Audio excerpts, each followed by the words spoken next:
জিনিস হচ্ছে যে আমরা যে এখন জানেন যে ভিটামিন এ ফর্টিফিকেশন বলে, তেলের মাধ্যমে এখন ভিটামিন এ সমৃদ্ধ তেল, তারপরে চালের মাধ্যমে, আটার মাধ্যমে এগুলো কিন্তু ফর্টিফাই করা হচ্ছে, যাতে খাবার থেকে আমি এই জিনিসগুলো পাই।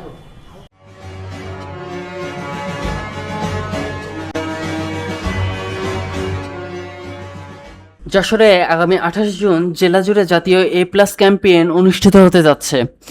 এই কর্মসূচির আওতায় জেলার 8টি উপজেলার মোট 3,54,264 জন শিশুকে ভিটামিন এ ক্যাপসুল খাওয়ানো হবে।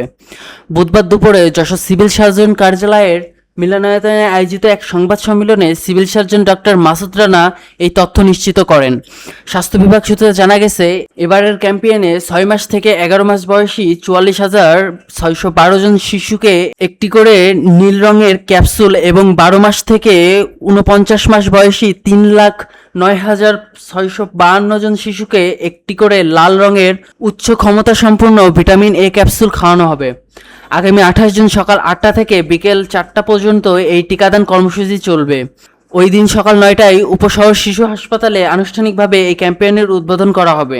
বিদ্যুৎ, জ্বালানি ও খনিজ সম্পদ প্রতিমন্ত্রী অনিন্দ্র ইসলাম অমিত এই কর্মসূচি উদ্বোধন করতে পারেন। তিনি উপস্থিত থাকতে না পারলে যশোরের জেলা প্রশাসক এই ক্যাম্পেইনের উদ্বোধন করবেন বলে সংবাদ সম্মেলনে জানানো হয়।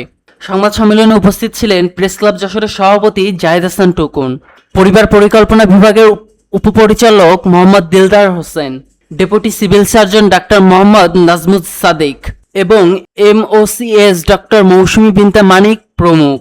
ডেস্ক রিপোর্ট, দৈনিক যশোর। যতই খান মানে আপনি পর্যাপ্ত ভিটামিন পাবেন। এই জন্য শাকসবজি বাজারে কেনার পরে আগে ভালো করে ধুয়ে নিতে হবে, ধুয়ে করে কেটে তারপরে কড়াইতে দিতে হবে। আর চর্বিতে দ্রবণীয়, এটার অর্থ হচ্ছে যে এইসব ভিটামিন গুলো একটু রান্নার সময় তেল দিয়ে রান্না করতে হবে। যেমন মিষ্টি কুমড়া আমরা সবাই খাই, তাহলে মিষ্টি কুমড়া রাখতে একটু তেল লাগে, মাছ মাংস রান্না করতে একটু তেল লাগে, ডিম খেতে তেল লাগে, এই জন্য এটা বলে চর্বিতে বা তেলে দ্রবণ। ঠিক আছে, এই দুটো জিনিস আমাদের অনেক সময় যদি আমরা সারা বছর ভিটামিন খাই, খাবার খাই, যেমন গরিব মানুষ একটা প্রশ্ন করে যে আমি তো সারা বছর শাকসবজি খাই, কিন্তু আমার গালে খাই, জিহ্বায় খাই, তাহলে সে ফুড প্রসেসিংটা জানে। আর একটা জিনিস হচ্ছে যে অতি তাপে রান্না করা যাবে না, মানে মুখে সাধারণত যদি আমরা একটু বেশি সিদ্ধ করে ফেলি, এটা কিন্তু বেশি তাপে ভিটামিনগুলো নষ্ট হয়ে যায়। তো এই দুটো বেসিক জিনিস আমাদের মনে রাখতে হবে।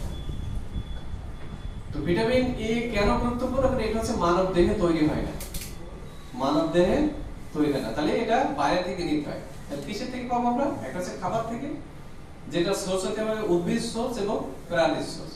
উদ্ভিদ সোর্স বলতে আপনার যে মিষ্টি কুমড়া, পাকা ফল যেগুলো, পাকা পেঁপে, পাকা আম, মানে একই আম যখন আপনি কাঁচা খাচ্ছেন তখন ভিটামিন সি খাচ্ছেন, আর যখন একটু পেকে যাচ্ছে সেখানে আপনার ভিটামিন এ পাচ্ছেন। সুতরাং যেহেতু মানব দেহে তৈরি হয় না, এটা আমাদেরকে খাবারের মাধ্যমে গ্রহণ করতে হবে, অথবা ওষুধ পর্বে যেটা বলি আমরা ক্যাপসুল আকারে, যেটা আমরা এই ক্যাম্পেইনটা করতেছি। দুই ধরনের থেকে যেটা বললাম যে আপনার প্রাণী এবং মাংস, কলিজা। আমাদের বাচ্চারা কলিজা খেতে চায় না, অনেকে বন্ধ করে। এখন বাচ্চাদের তো মাছ খাওয়ানো আরো কঠিন, ছোট মাছ তো আরো কঠিন।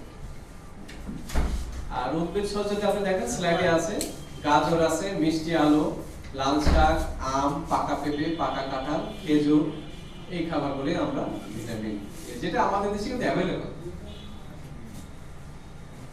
তো ভিটামিন এ কেন দরকার?